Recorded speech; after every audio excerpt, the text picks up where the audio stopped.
여러분 안녕하십니까? 미디어 공감 좋은 TV 최진봉입니다. 최근에요, 전 세계를 깜짝 놀라게 한 영상 하나가 있었습니다. 바로요, 일본 총리가 악담을 하는 영상이었습니다. 많은 사람들이 놀랐는데 나중에 알고 봤더니 이 영상이요, AI로 정교하게 만들어진 가짜 영상이었습니다. 문제는 이런 영상들이 한두 번 만들어진 게 아니고 주요 정치인들이나 주요 경제인들을 대상으로 가짜 동영상들이 만들어져서 퍼지고 있는 상황입니다. 이런 상황이다 보니 전 세계적으로 AI 규제법을 만들자 이런 논의들이 계속 확산되고 있습니다. 앞으로 이 문제가 정치적으로도 사회적으로도 논란이 될 수 있는 만큼 이와 관련된 논의를 조속히 시작해야 되겠다 이런 생각이 듭니다.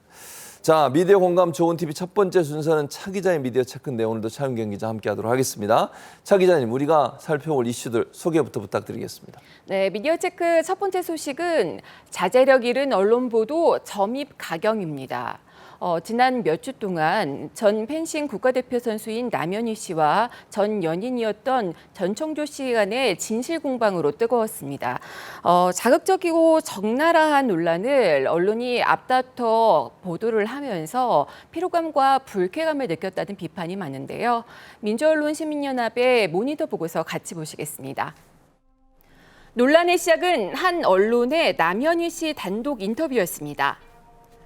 전청조 씨를 재벌 3세라 소개하며 재력을 강조한 기사였는데요.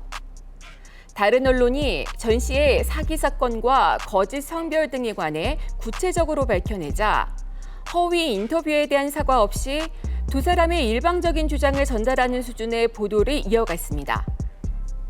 이후 라디오에 출연해 해명한 남현희 씨의 인터뷰 역시 수많은 언론에 인용되며 선정적이고 자극적인 기사가 쏟아졌는데요. 개인적인 내밀한 내용이 언론을 통해 서슴없이 공개됐는데 대중이 알아야 할 공적인 가치를 지닌 정보도 아니고 사생활 침해에 가까운 불필요한 내용이 대다수였습니다. 엇갈리는 두 사람의 일방적인 주장을 전달만 해서 선정적인 이슈에 기름을 붓는 보도가 계속됐고요. 전 씨가 자주 방문한 것으로 알려진 식당에 대한 기사, 성전환 수술과 재력을 자랑하는 데 이용된 집과 차 등에 대한 자극적인 기사가 넘쳐났습니다. 결국 스포츠 스타 그리고 재벌 3세라고 하는 두 사람의 열애로 시작됐던 보도 기사가 결국은 사기 사건으로 끝나게 되는 형국이에요. 네. 늘 이런 일들이 있었죠. 선정적 보도에 대한 논란도 많았고 비판도 많았는데 이번 사안은 특히 더 지나치다는 느낌을 지울 수가 없습니다.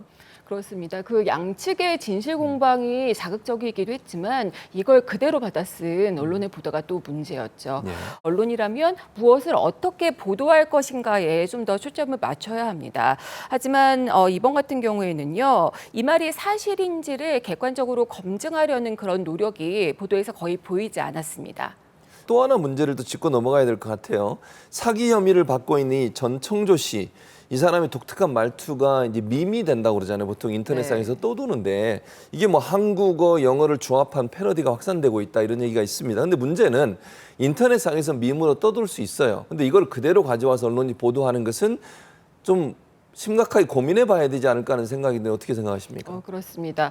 그 전 씨가 자신의 미국 교포 출신 재벌 3세라고 소개를 했죠. 그러면서 영어와 한국어가 섞인 독특한 그 말투를 구사를 했습니다.